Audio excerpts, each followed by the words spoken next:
Olá, boa noite a todos, boa noite a todas.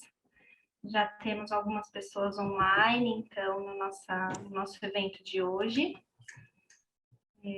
Espero que todos estejam bem.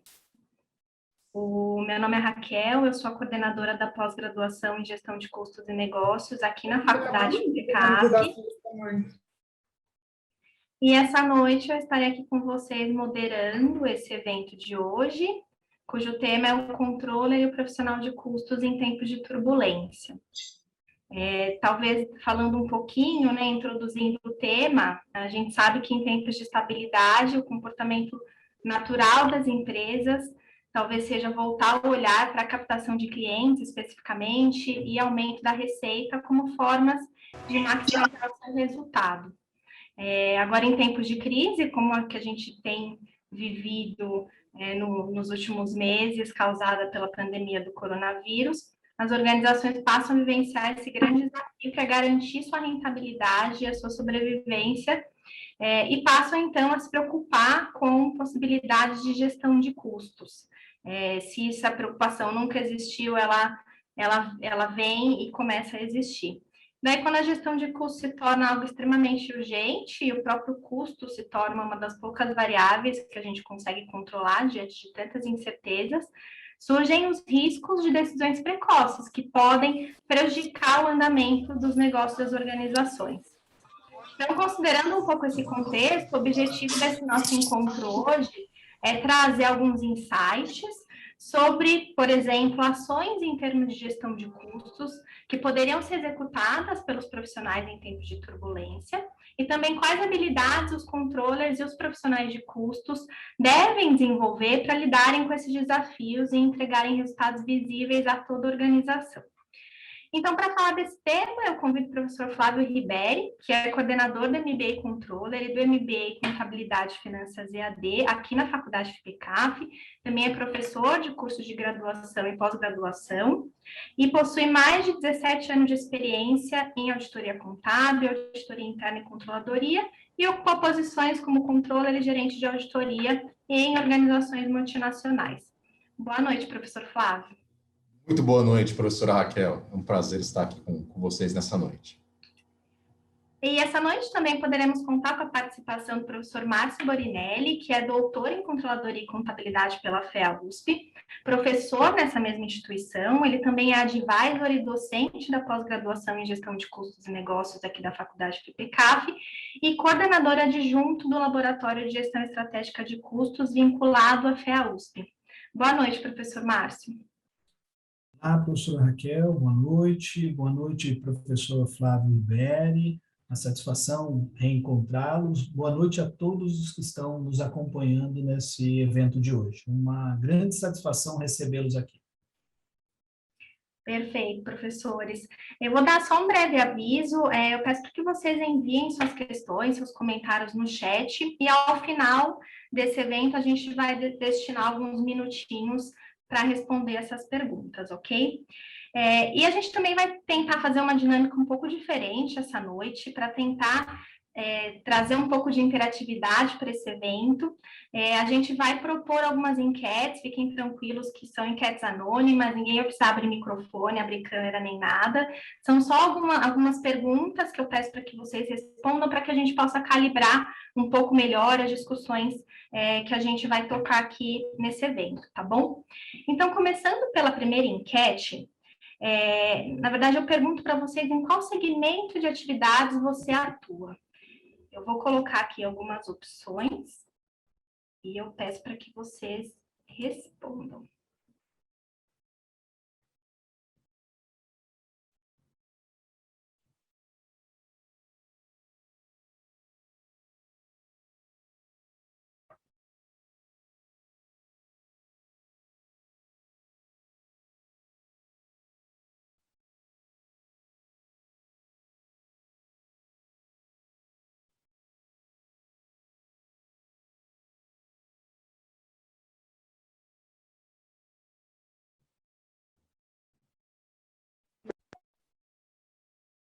Vou compartilhar com vocês os resultados.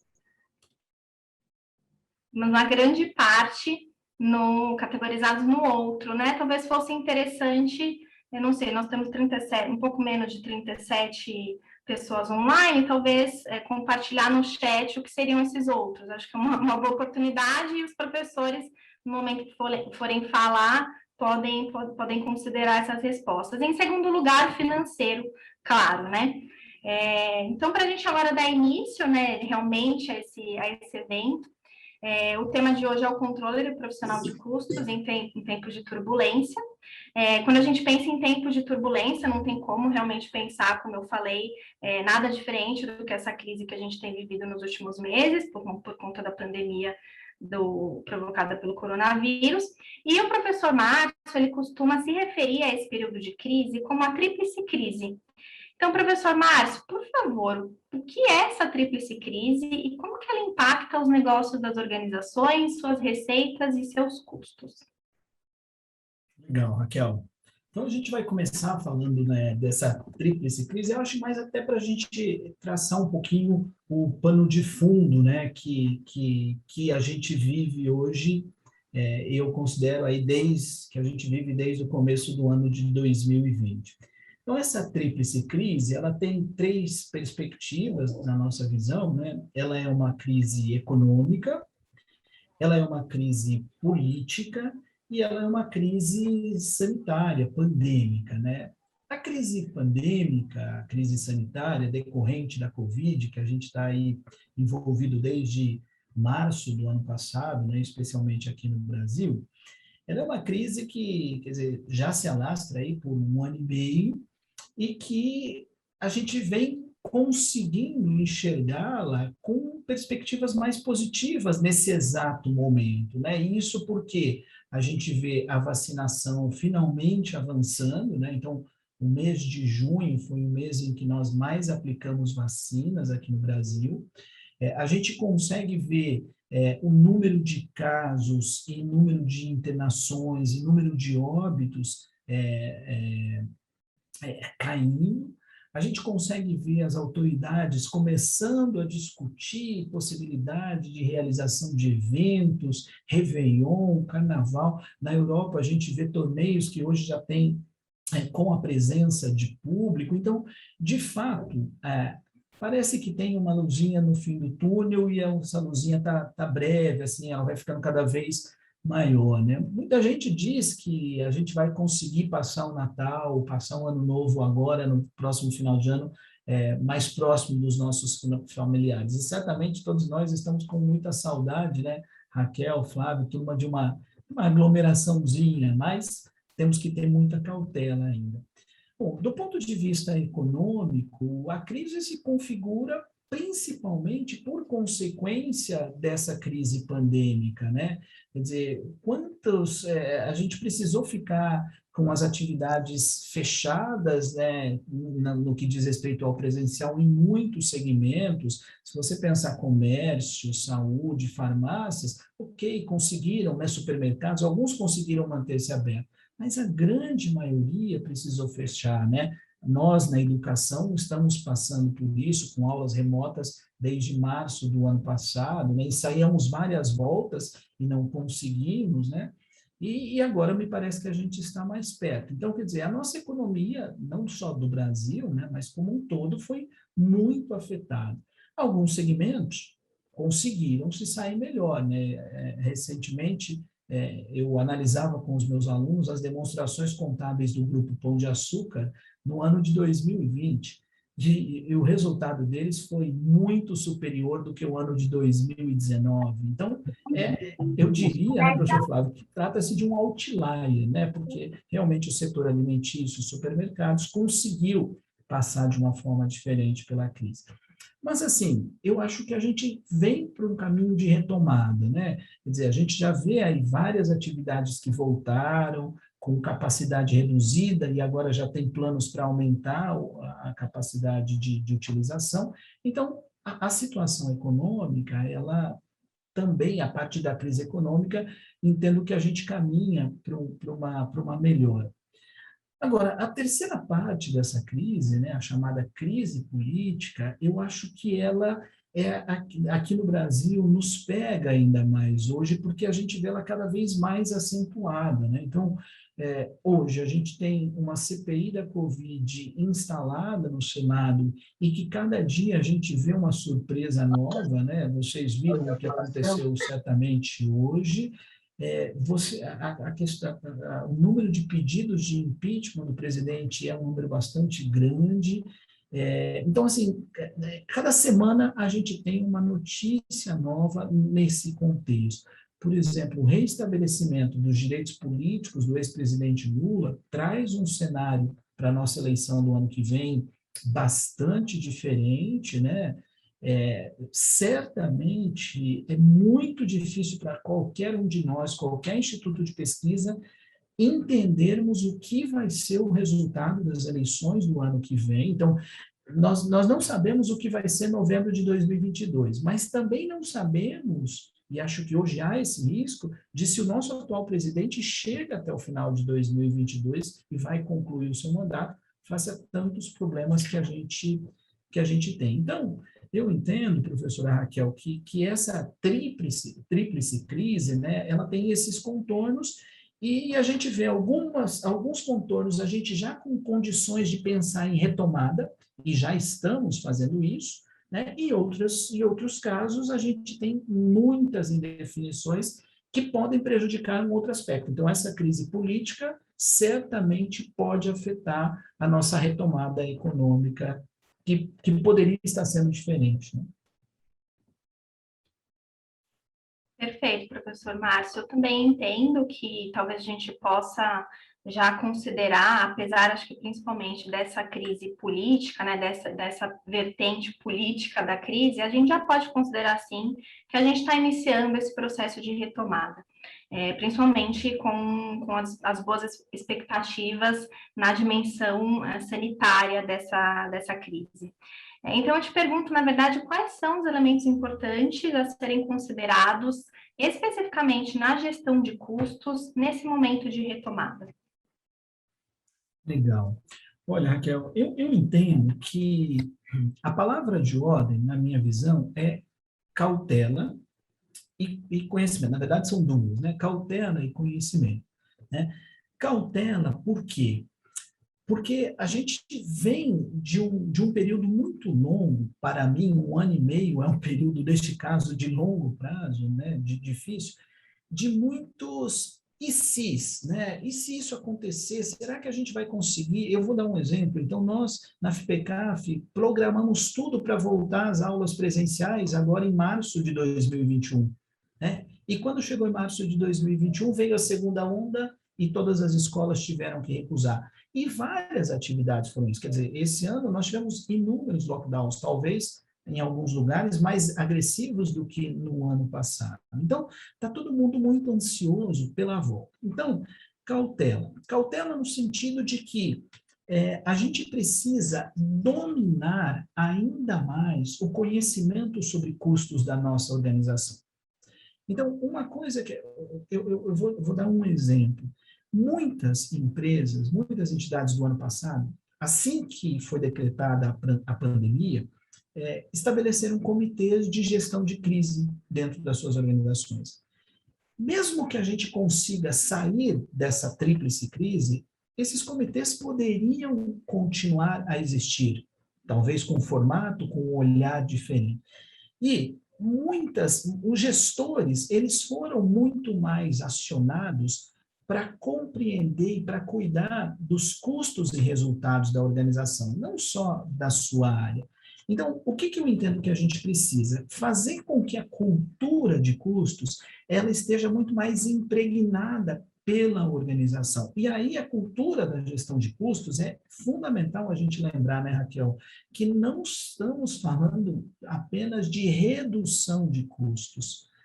A gestão de custos, ela compreende redução de custos, ela compreende contenção de custos, ela compreende suspensão de custos. Durante esse período de pandemia, quantos custos estão suspensos ou foram suspensos?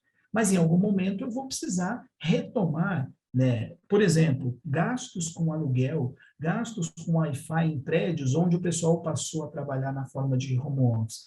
Então, alguns custos, eles inclusive podem ser aumentados, devem ser aumentados, custos com marketing, por exemplo.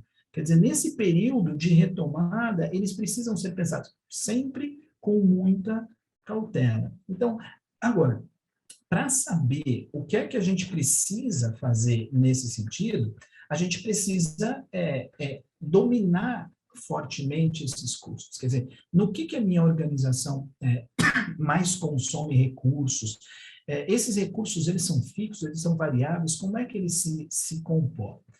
E, ao mesmo tempo, eu entendo, professora Raquel, professor Flávio, que a gente precisa pensar na questão de custos numa dimensão, num olhar também para fora da organização.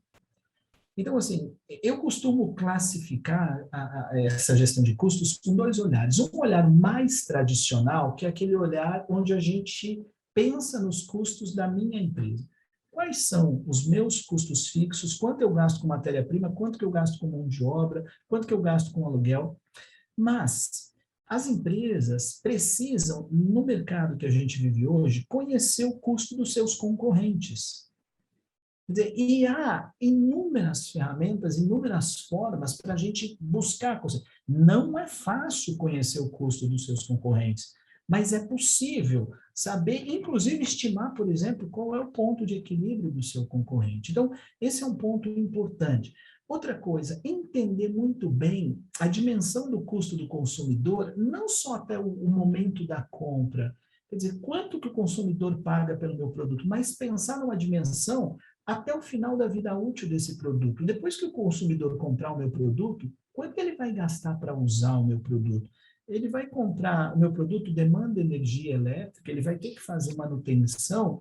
Então, entender o custo para além da aquisição. Pensar, por exemplo, em custos no ambiente de cadeia de valor, né? Por exemplo, fazer uma gestão de custos interorganizacionais.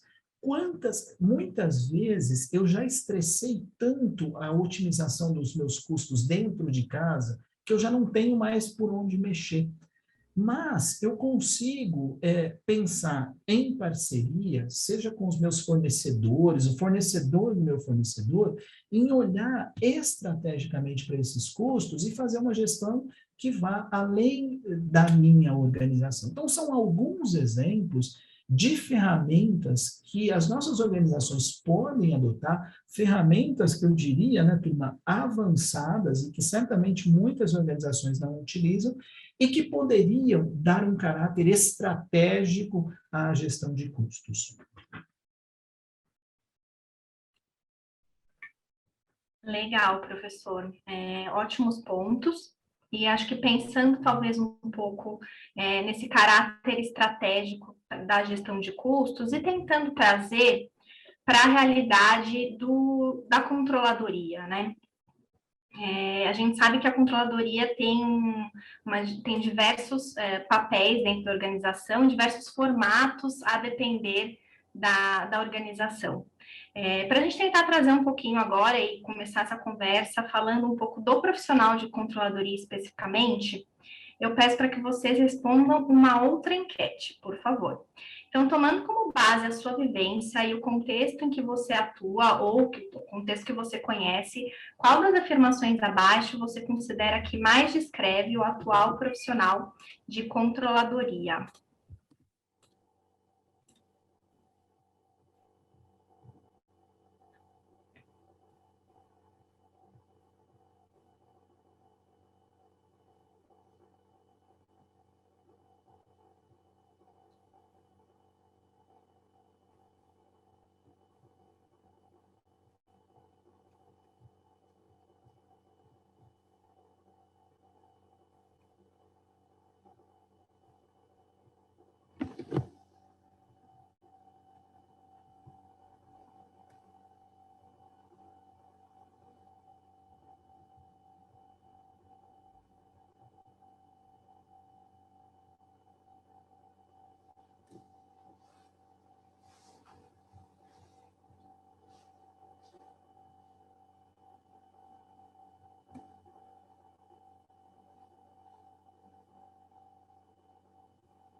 Vou dar um tempinho a mais para o pessoal pensar que é um pouco mais longa essa questão. O pessoal está em dúvida.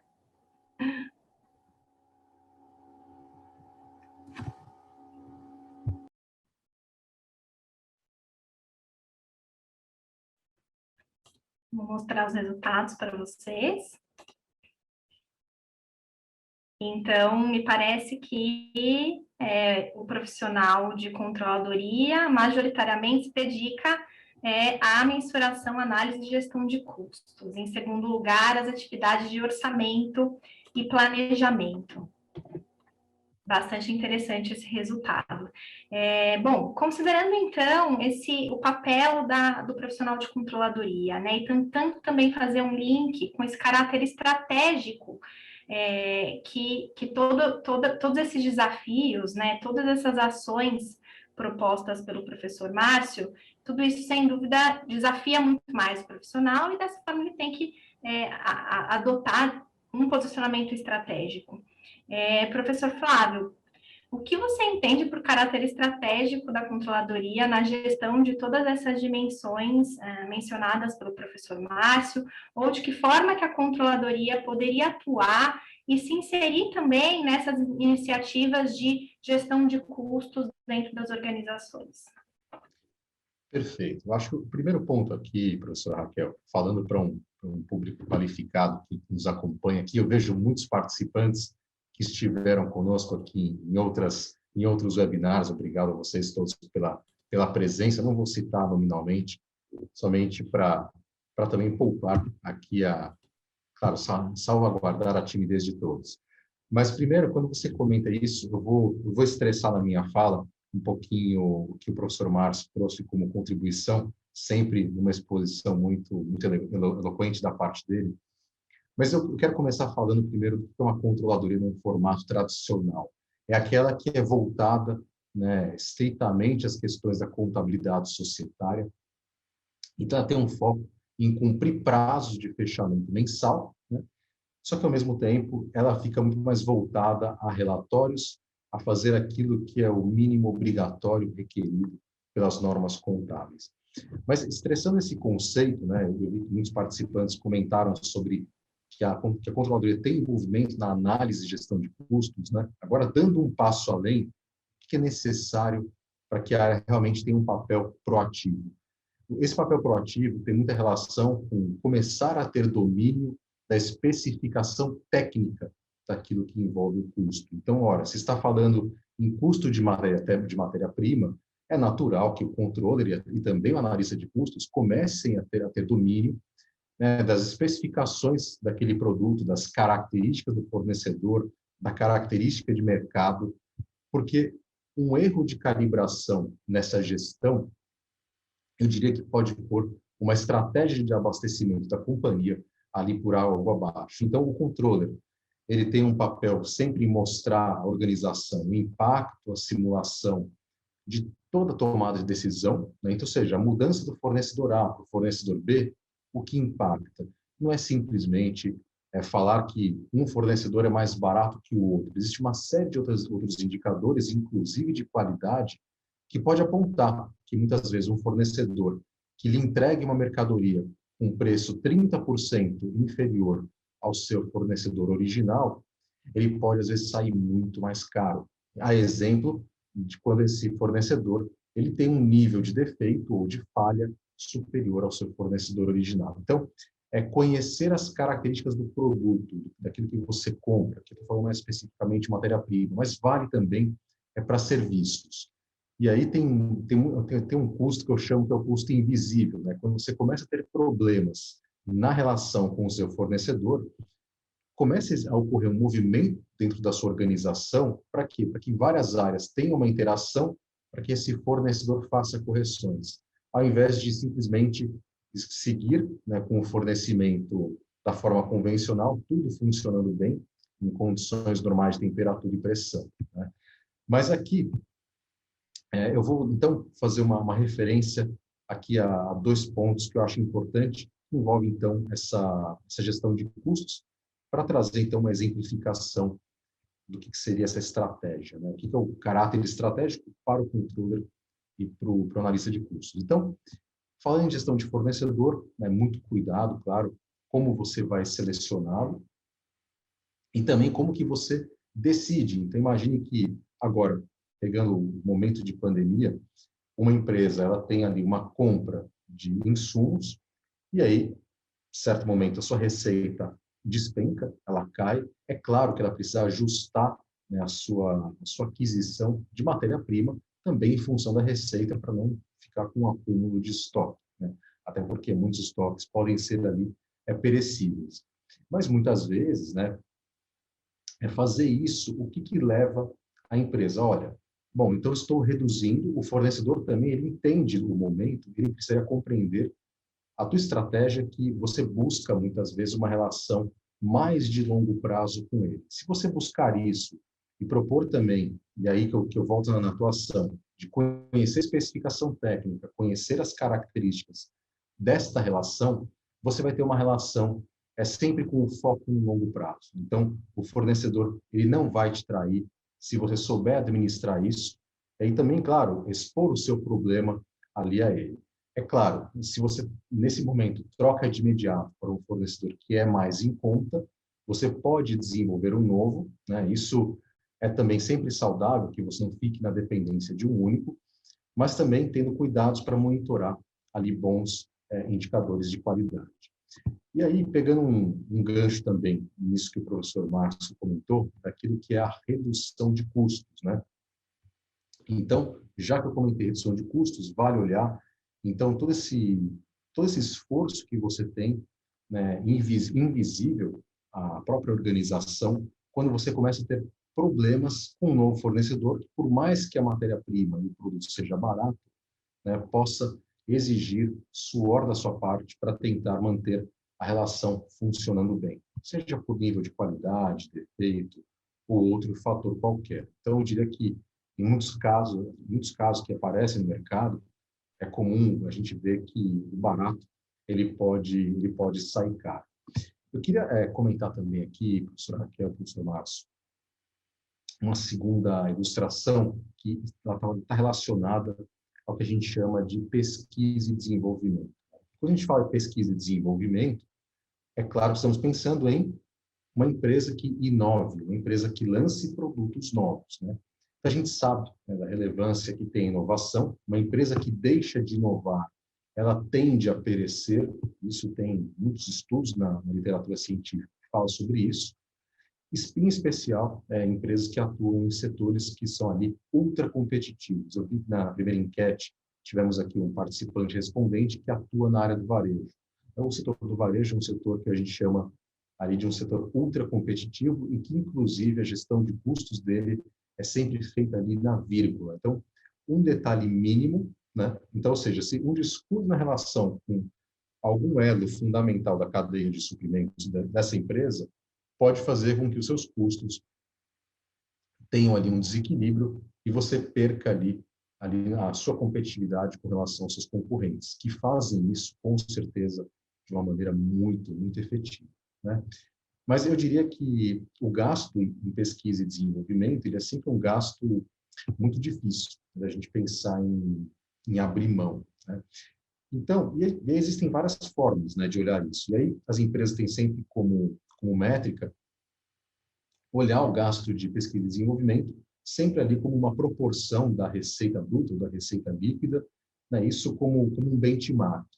E aí, um erro que é comum acontecer, né? Então, no meio da pandemia, se a nossa receita caiu, o nosso denominador foi reduzido, mas o gasto de pesquisa e desenvolvimento, que nominalmente era a mesma coisa, ele passa a ter uma representatividade maior. E aí a empresa pode verificar simplesmente o indicador financeiro, o indicador percentual, e falar assim, nossa, mas o meu P&D aumentou muito. E então eu vou fazer um corte. E quando ela faz um corte na pesquisa e desenvolvimento, na retomada econômica, a empresa perde o fôlego. E depois ela não vai encontrar assim força novamente para inovar, porque o seu concorrente continuou no seu esforço ali, do seu dia a dia, para fazer inovação. Então eu chamo isso, né, de assim, é um grande engano, na verdade, que no meio da tempestade, né, assim, a areia está em suspensão, né, o gestor de custos, o controller, ele tem que estar muito atento, né, para justamente quando isso se dissipar, né, para verificar se essa miragem não está sendo desfeita. Então é possível que se a empresa ela errar na análise de alguns indicadores, é claro que depois que essa tempestade de areia passou, a empresa ela com certeza vai desidratar em um calor escaldante do mercado, em que o mercado, né, o seu concorrente, ele vai estar sempre atualizado com um produto que é ali muito proativo ao que, que o consumidor precisa, né? Enfim, e no momento posterior, né, que você perde ali esta janela de mercado em manter os seus investimentos, e aí eu faço referência ao que o professor Márcio comentou, de sempre cuidar daquilo que é o custo bom, né, que é o custo de qualidade.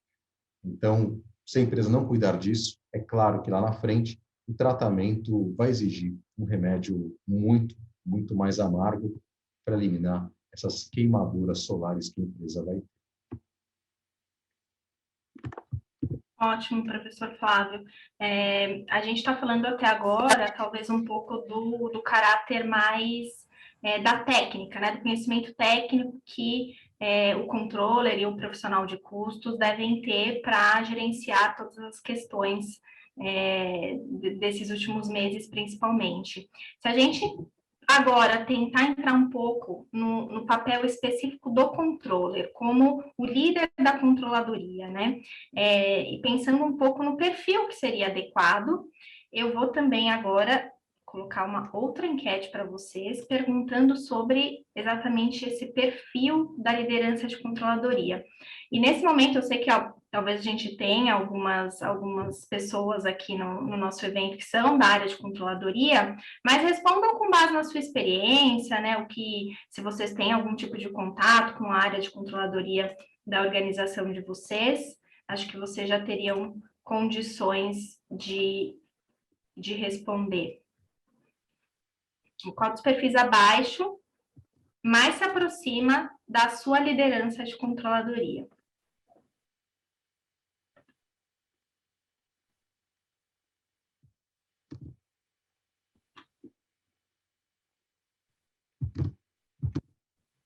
Podem ser sinceros, tá? O chefe de ninguém tá aqui. Ou será que tem controller aqui?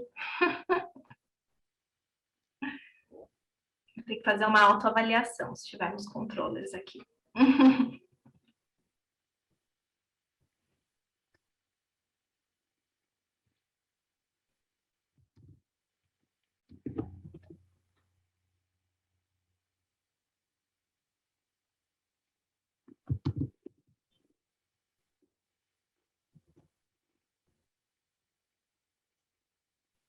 Temos uma boa quantidade de respostas já. Vou compartilhar com vocês os resultados. Então, me parece que temos um perfil majoritário de facilitador da liderança de controladoria. Em segundo lugar, né, na verdade, empatando o treinador e o centralizador. Nenhum coercitivo, ótimo. Então, pensando nessa questão dos perfis da liderança de controladoria, do controller, professor Flávio, como que significam esses perfis, né? Qual deveria ser o perfil mais adequado de um controller, considerando o contexto que a gente tem vivido e todos os desafios das organizações? Eu gosto muito, professora Raquel, quando eu vejo aqui as respostas da enquete, que tem participantes que comentaram assim, que olha, que vê a controladoria da sua empresa com uma postura, o controle especialmente como treinador, e muitos ali, eu diria que a maioria predomina a resposta como facilitador. Eu acho que esse é justamente o espírito que nós queremos construir dentro da empresa, porque o controller, ele tem um papel de facilitar para os profissionais que estão na controladoria e também para os profissionais que estão na ponta, né? Na ponta do negócio. Eles precisam de informação. Então, o controller, eu diria que, em primeira linha, na essência, ele tem que, primeiro, mapear, tratar, né? E analisar o que seriam os processos que vão ficar sob a sua gestão. E desses processos, como ele forma ali os seus multiplicadores. Então, por isso que se eu tivesse que responder aqui a enquete, eu colocaria até junto, né, para comentar que o perfil treinador e facilitador, ele ali se soma para que você consiga gerar uma controladoria com fluxo. Então, é um treinador não só da sua equipe, mas também de todos os profissionais da empresa, que você vai ter relação, você vai ter uma ponte, né? Não estou dizendo aqui que vai ter uma relação em termos de formação com o profissional da portaria, né? Mas muitas vezes, né, o profissional da portaria, ele vai ser responsável por algum controle de entrada que é essencial para a controladoria. Então, ele vai ter que ter algum contato, ele vai ter que ter alguma participação. E aqui, eu diria que o exercício de humildade parte da controladoria, né, em descer ali, sair do seu escritório, da sua sala, e visitar cada departamento, bater na porta e falar, olha, que tipo de informação que você precisa para fazer a análise do negócio. E aqui, e o papel, se eu puder resumir, eu diria que o papel da controladoria é sempre criar ali uma ponte sólida, né, com o profissional da ponta e a sua equipe, para sempre ser um elo ali que ela provê apoio e também auxílio, como talvez desenvolver uma informação com maior profundidade e com maior detalhe. Eu diria que todo controller, ele tem que construir uma ponte Rio-Niterói, ou seja, uma ponte longa, uma ponte que é difícil de se fazer, mas ela tem uma altíssima capacidade de tráfego, ou seja, o tráfego ele vai e vem. Eu acho que esse é um excelente exemplo.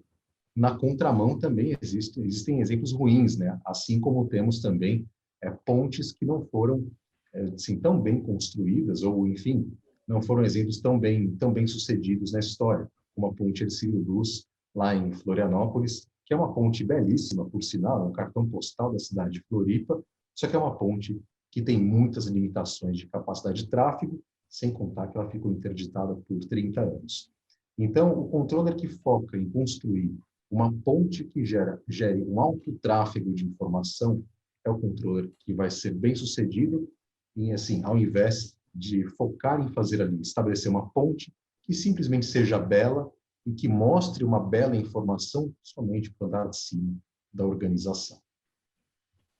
Flávio, você me permite somar aí a sua fala, quebrando um pouquinho o protocolo, professora Raquel? Acho que é quando da minha entrevista da tese de doutorado com controllers, né, para mim foi uma experiência riquíssima, porque eu pude visitar controllers do Brasil todo e conversar sobre o dia a dia deles. E uma coisa que eles me contaram muito, em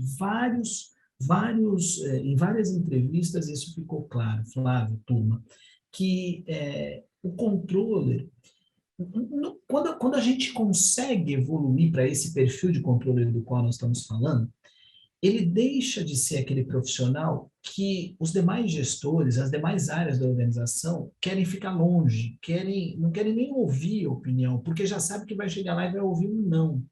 Então, o que vários deles deram de depoimento durante aquele processo é que, assim, a controladoria, o profissional de controladoria se tornou uma espécie de um consultor, de um conselheiro. Então, todas as vezes que um determinado gestor tinha um problema para resolver na área dele e que isso iria esbarrar em algum processo de controladoria, ele fazia questão de procurar o controle, de ouvir o controle. Então, isso mostra que, empiricamente, este é o caminho que realmente a gente precisa percorrer. E me parece que esses profissionais estão conseguindo fazer isso, portanto, é a boa notícia, né?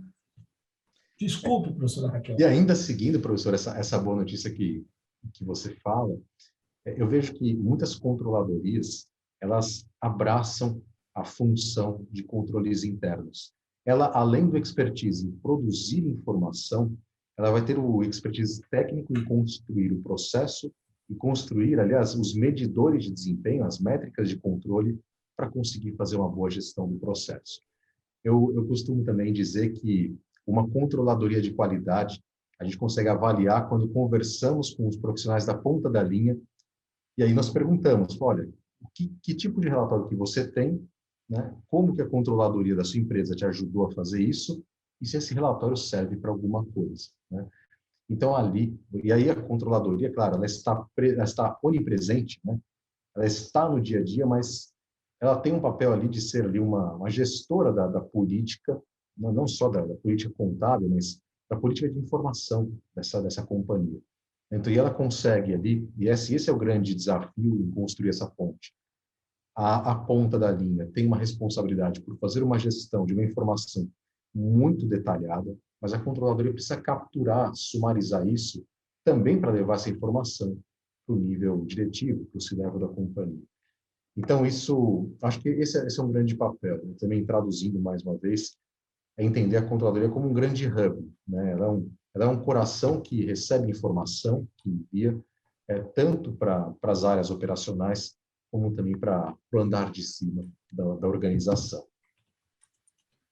Eu vou fazer também uma pergunta, na verdade, ainda dentro desse assunto, professor Flávio, mas partindo um pouco da sua experiência, como você enxerga, na verdade, a visão das demais áreas sobre a controladoria hoje, né? Porque eu entendo perfeitamente esse papel de hub da controladoria, mas por algumas vezes, assim, também com base na minha experiência, eu esbarrei nessa dificuldade de entrar, né, de transitar pelas outras áreas, exatamente porque me parece que não é o padrão, né? Não, pelo menos as demais áreas não consideram como padrão. Eu acho que isso tem evoluído bastante, e isso, obviamente, depende muito da posição que o controller toma, né? E de que jeito ele vai lidando com todas as suas responsabilidades.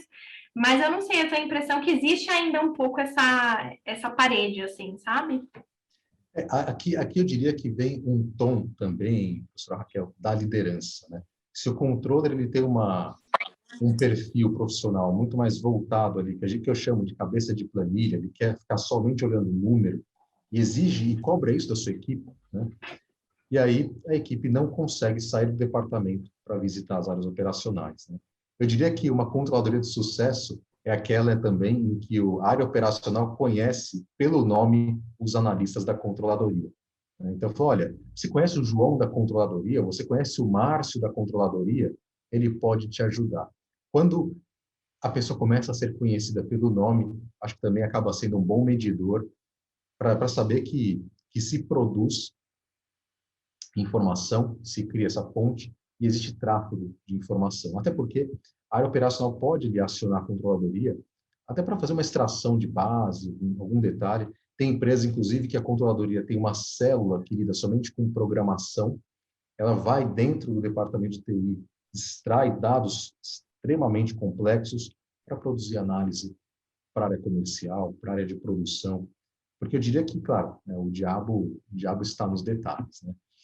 Então essa que é a grande essência. Mas você tocou num ponto, acho que muito importante, professora Raquel, que é o ponto da cultura, né? Então, o controller, ele precisa transbordar uma cultura para a equipe dele, e a equipe dele levar isso para toda a organização. E também não é uma única andorinha que vai fazer verão. Não é só o controller que tem que ir lá na ponta, mas fazer a equipe, participar, entender o negócio. E aí volta um pouco naquilo que eu comentei, né? Que é ter envolvimento e entender a especificação técnica. Perfeito, professor Flávio. Acho que talvez para fechar, a gente está falando bastante sobre o profissional de controladoria, né? A gente sabe que nas organizações o profissional que trabalha especificamente com custos, né, com os processos de custos, por muitas vezes está numa estrutura de controladoria, mas hoje em dia, da forma como as organizações estão estruturadas, pode estar numa estrutura de FP&A, numa estrutura de contabilidade, pode estar na própria fábrica, né, muito mais próximo das operações.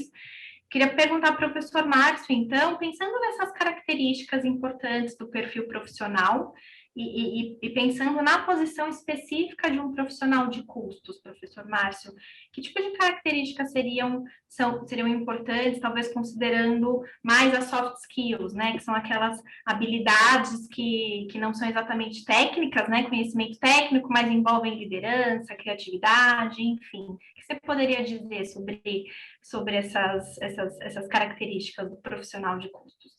Então, Raquel, se você me permitir, eu vi que chegou no chat ali uma questão da Gabriele Marques. Obrigado, Gabriele, pela questão. Eu vou tentar emendar. Ela pergunta qual é a missão da controladoria e da área de custos nas organizações. Então, partindo do pressuposto, né, que a nossa visão é que essas áreas, elas precisam, dentro da organização, garantir que aquilo que foi planejado aconteça.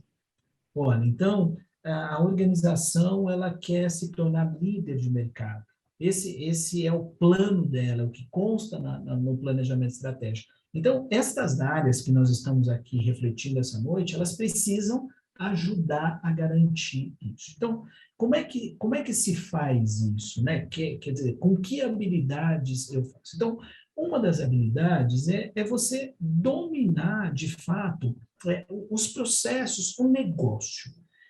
Na, essa semana eu recebi uma mensagenzinha, né, que a vacinação estragou tudo, porque agora todo mundo sabe a idade da gente, né? Porque você vai lá no dia e posta lá, e aí a pessoa associa que tal dia. Bom, então, na minha época, professor Flávio, se falava muito assim, né? Ah, você tem que vestir a camisa da empresa, né? Então, esse vestir a camisa da empresa, hoje, eu traduziria dessa forma. Quer dizer, então, esse profissional, Raquel, ele precisa estar comprometido. Então, comprometimento no sentido assim de querer entender a fundo quais são os negócios, os processos da organização. Ele precisa ter uma habilidade de comunicação muito forte, porque como a gente está refletindo aqui, ele não fica mais na sala dele fazendo as planilhinhas, emitindo relatórios, ele interage o tempo todo, ele tem que ir fazer uma apresentação para os líderes da organização, ele tem que apresentar um bom gráfico, então ele precisa de criatividade, ele precisa saber produzir um relatório estratégico, né? Não pode chegar lá e apenas colocar uma tabela de Excel, enfim. Então, quer dizer, eu preciso desse me comunicar-se bem, não só no aspecto da fala, né? A gente sabe, a maioria das pesquisas mostram que o profissional de contadoria, ele tem a sua formação de base na contabilidade, na administração, na economia. Essas são as três principais áreas. Prioritariamente a contabilidade, da onde vem esse profissional em termos de graduação. E a gente também sabe, as pesquisas mostram que normalmente o profissional de contabilidade é um profissional mais tímido, se comparado a outras áreas de formação. Então, esse é um aspecto que a gente precisa vencer, né? Sair, conseguir passar um pouco por essa timidez. Outro aspecto importante, e aí você precisa ter um domínio de tecnologia. Entendo que isso hoje, professor Flávio, é fundamental. E aí, então, como é que que habilidade você vai desenvolver para isso? Né? Como é que você vai... Porque nós estamos falando que você precisa ir lá e fazer um curso de ciência da computação, ter uma graduação, mas você precisa não mais fugir. Eu costumo fazer essa comparação com o inglês. Quantos de nós fugimos de estudar inglês porque não temos motivação, não gostamos? Mas o inglês se tornou necessário. A gente vê hoje os anúncios para recrutamento de profissionais da área de cursos de controladoria, 95% dos anúncios demandam o inglês. Então, eu entendo que essas são as principais. Agora, mais do que isso, professora Raquel, professor Flávio, a nossa audiência, hoje nós temos muitos estudos mostrando estas habilidades. O que eu acho bacana? Que as pessoas que estão aqui, por exemplo, que se interessam por isso, elas poderiam fazer uma pequena lista de 10, 15, 20 habilidades, sejam soft skills, conhecimentos, atitudes, enfim, e elas fazerem uma autoavaliação. Né? Por exemplo, olha, dessa lista de 10 habilidades que eu coloquei aqui, que você colocou na sua lista, como que você ranquearia essas habilidades em termos de importância para o teu momento de carreira, para o tipo de negócio, de empresa que você está? E aí você fazer, sei lá, experimentar dar uma notinha de 0 a 10 em como você está dentro daquela habilidade. Eu vou pegar um exemplo. Falamos de liderança. Poxa, você entende que você tem habilidades de liderança? Que nota se dá? Ah, eu dei uma nota 5. Tá bom, então você poderia criar um planinho de trabalho aí com você, né? De como você pode aumentar essa nota para 7, para 8, ou enfim, desenvolver essa habilidade. Eu entendo que as pessoas hoje elas são muito informadas, né? Hoje a gente tem várias oportunidades como essa, onde a gente coloca isso nos nossos cursos. Então, lá no curso de controle da FPCAF, no curso de custos da FPCAF, a gente discute esse profissional. Agora, o mais importante não é só conhecer a lista, mas é a gente se posicionar nessa lista, com onde eu estou e onde eu gostaria de chegar nesse ponto. E aí, logicamente, depende de cada um. As empresas dão condições, né? Inclusive, algumas têm planos em conjunto, a empresa e o colaborador. Legal, professor Márcio. Professor Flávio, tem algo a adicionar a esse respeito?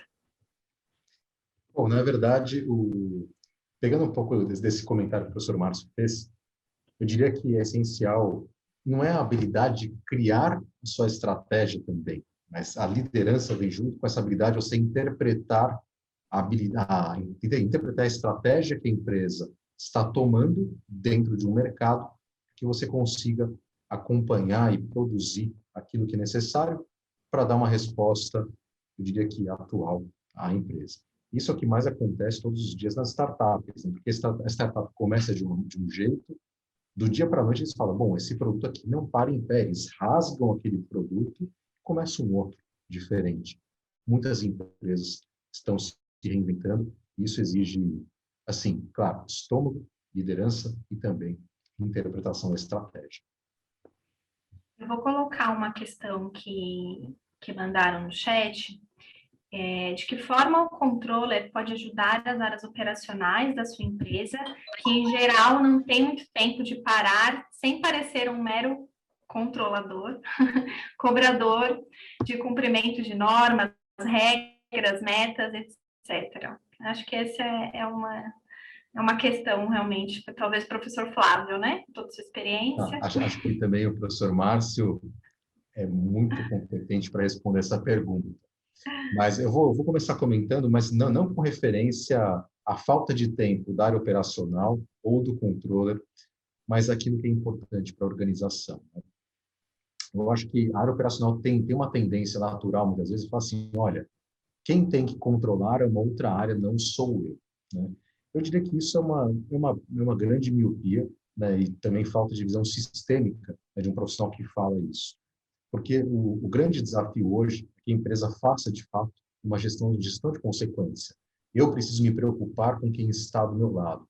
É assim que a empresa se move. Mas eu diria que para tentar atenuar esses problemas, né, tem uma questão de uma inserção cultural, da área operacional também é ser cobrada pelo desempenho de indicadores. E ela também, e aí existem muitas iniciativas, porque uma empresa aqui nova, né, e falando um pouco mais sobre aquele conceito de startup enxuta, né, do Lean, enfim, Six Sigma, a área operacional tem que ser provocada para ela criar indicadores que sejam relevantes. E quando ela concebe a ideia, ela, melhor do que ninguém, ela tem a ideia, mas ela precisa buscar um apoio numa área que tem as ferramentas. Essa área, normalmente, é a controladora. Então, é assim que você consegue construir. Mas eu diria que isso é dentro de uma empresa que tem ali uma cabeça voltada à inovação. Se a empresa ela busca, às vezes, seguir uma linha muito mais tradicional, eu conheço muitas empresas com essa postura, eu diria que se a empresa tem um produto que ela vende, que a margem é muito satisfatória, a tendência dela talvez seja se acomodar, mas num certo momento que aparecer um concorrente, a empresa vai ter uma dificuldade para se adequar a uma nova realidade de mercado. Eu dou aqui um exemplo a vocês. Aconteceu isso com a indústria automobilística na década de 90 no Brasil. Ela operava, vendia carros, havia uma reserva de mercado, só que um belo dia ocorreu uma abertura de mercado no plano Collor. E todas essas empresas passaram a sofrer e ter que exercitar uma gestão de custos como ela nunca tinha feito. Mas ela tinha uma margem muito satisfatória, tinha indicadores parcos ali e tiveram que reposicionar a sua gestão.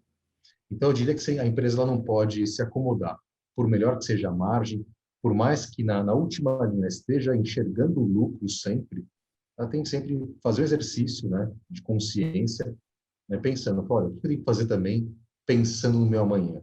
Né? Então, seguindo um pouco daquele exemplo que eu comentei, né, na pesquisa e desenvolvimento. Então, muitas empresas quebram por essa inaptidão em seguir um processo de inovação.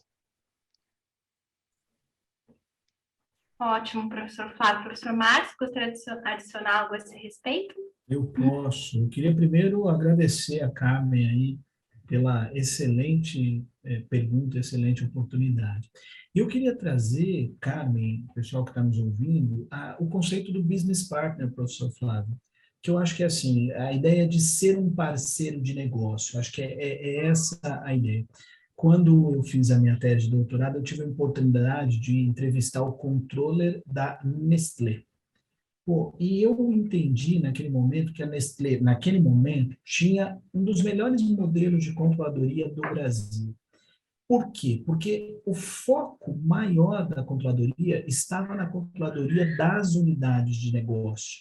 Estava no foco do controle ser um parceiro do negócio. Então, por exemplo, eles iam lançar um novo produto, um novo sorvete, um novo chocolate, um novo café, enfim.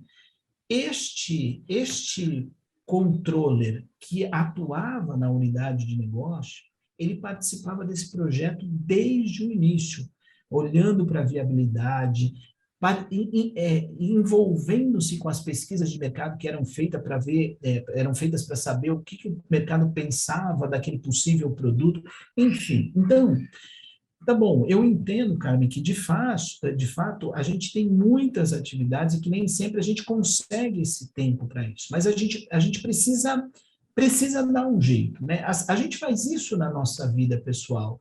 Sei lá, por exemplo, quando a gente fala assim, precisamos cuidar da nossa saúde.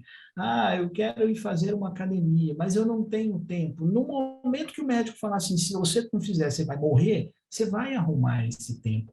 Então, é um pouco isso, é virar a chave, entendermos, sair da nossa zona de conforto, porque às vezes é mais tranquilo ficar lá todo mês fazendo fechamentos, fazendo a parte mais burocrática, necessária, exigida, né, da controladoria, e não se envolvendo tanto com essa questão do negócio. Então, quer dizer, é uma mudança de chave.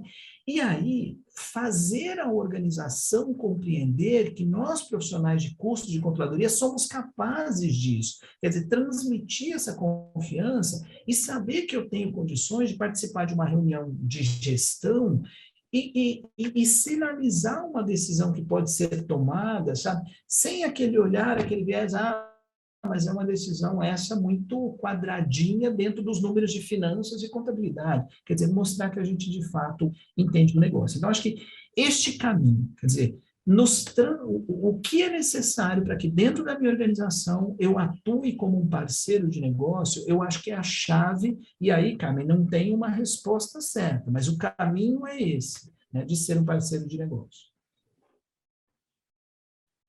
Excelente, professor Márcio.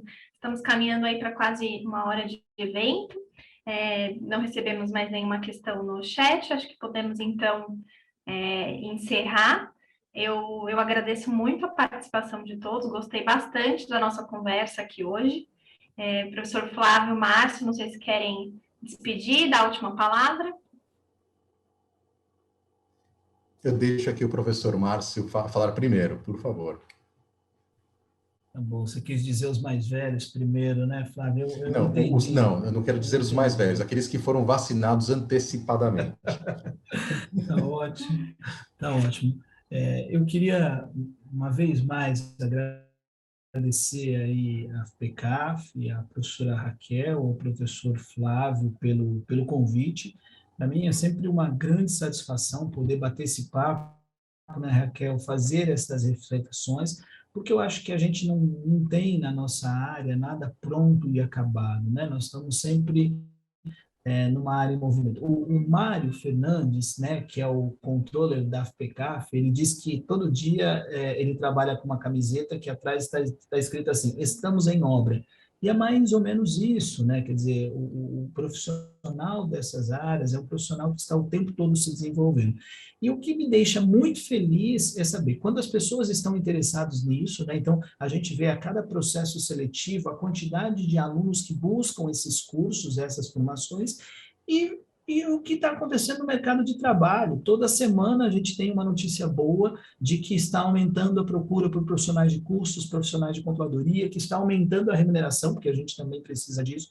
Então, eu entendo que isso é muito importante. E acho que quem faz isso melhorar somos nós que estamos aqui todos nessa sala hoje. Né? Quanto mais a gente se desenvolve, mais a gente eleva o nível do mercado, eleva o padrão, né? Quando a gente estuda, né, professor Flávio, análise de custos de concorrentes, a gente fala dos bons e dos maus concorrentes. Os bons concorrentes são aqueles que fazem todo mundo crescer, e não só ele crescer. Então, na área de controladoria e custos é a mesma coisa. Quer dizer, quanto mais bons profissionais a gente tiver aqui no mercado, mais o mercado vai estar disponível para nós. Então, uma grande satisfação. Obrigado por vocês que se inscreveram e vieram aqui participar com a gente e espero poder encontrá-los em outras ocasiões. Maravilha. Professor, aqui eu vou considerar aqui aos quase 50 participantes, agradecendo ao prestígio de todos. Vou deixar uma reflexão aqui a vocês, né, que na verdade não tem nada a ver com a área de custos, mas tem uma boa aplicabilidade, é uma alegoria que vai servir para que a gente transporte para cá. Eu estive lendo há pouco tempo um clássico da literatura, do Ray Bradbury, que é o Fahrenheit 451 graus, né? Fahrenheit é a temperatura em que o livro pega fogo, né? E aí tem um diálogo nesse livro com um professor, né, se chama Faber, com um bombeiro, um dos bombeiros que queimava livro, que era o Guy Montag, e esse professor ele fala o seguinte: olha, primeiro, o que você tem que fazer? Né? Ele fazia isso, falava com relação aos livros. Primeiro, você tem que selecionar a qualidade da informação. Segundo, você vai ter que ter um tempo de lazer para digeri-la. E por último, você vai realizar alguma ação com base no que você aprendeu nessa interação entre uma informação de qualidade que você selecionou e um tempo de análise crítica. Então, portanto, essa é a alegoria que eu deixo aqui a todos vocês, para que a gente faça sempre uma reflexão em torno da gestão de custos em tempos de turbulência. Deixo aqui meu muito obrigado a todos e um abraço. Muito obrigada, professores. A Kathleen acabou de mandar perguntando se existe algum grupo de pesquisa que se possa ingressar. Eu peço para que você entre em contato comigo no meu e-mail, eu acabei de mandar no chat, tá? Qualquer um, na verdade, fiquem à vontade para me contatar. A gente pode conversar sobre essa possibilidade. Nós temos o Laboratório de Gestão Estratégica de Custos na FEA, que é algo semelhante a um grupo de pesquisa, é mais um grupo de debates, discussões. E me parece que será possível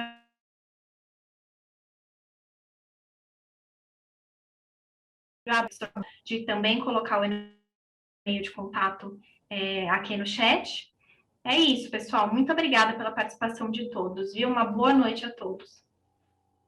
Boa noite.